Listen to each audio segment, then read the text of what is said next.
Bom dia, quarto ano, turma. Vamos para a nossa correção da nossa atividadezinha do dia 25/2, né? Temos duas questãozinhas aqui, onde a primeira fala o seguinte, ó.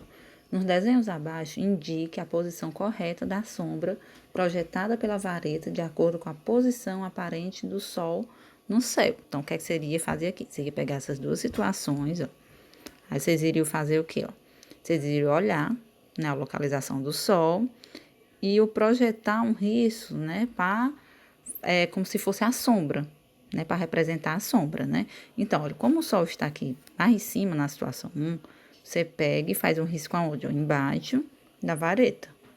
Já na situação 2, ó, o Sol, ele tá de lado, né, como fosse de ladinho. Então, seria fazer um risco, né, abaixo da vareta, mas um risco traçado de lado. Já na segunda questão, ó, ele pergunta o seguinte, ó, observe a imagem da estátua em homenagem ao poeta brasileiro Carlos Drummond de Andrade, 1902 e 1987, localizado na cidade do Rio de Janeiro. Aí na letra A, né?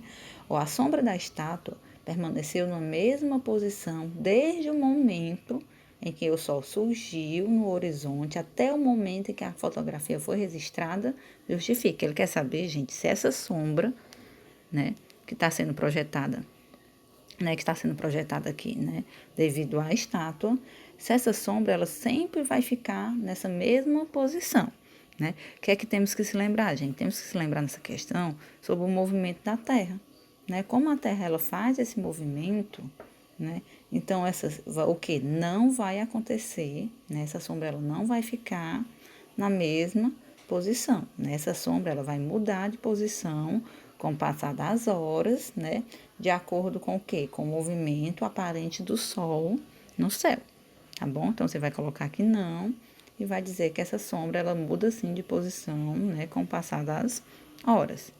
Já nessa outra, né? Na letra B, ele pergunta, num período da noite, aí você vai marcar, não há projeção de sombra na estátua. E a outra, a sombra projetada na estátua permaneceu na mesma posição, né? A gente vai marcar o quê? A primeira, né? Como não temos a luminosidade, né, dos raios solares, então não vai ocorrer, gente, né, a projeção de sombra na estátua, né? Então, iremos marcar esse primeiro quadradinho, tá bom? Qualquer dúvida, meus amores, procure a tia no privado, tá certo? Tenha um bom dia.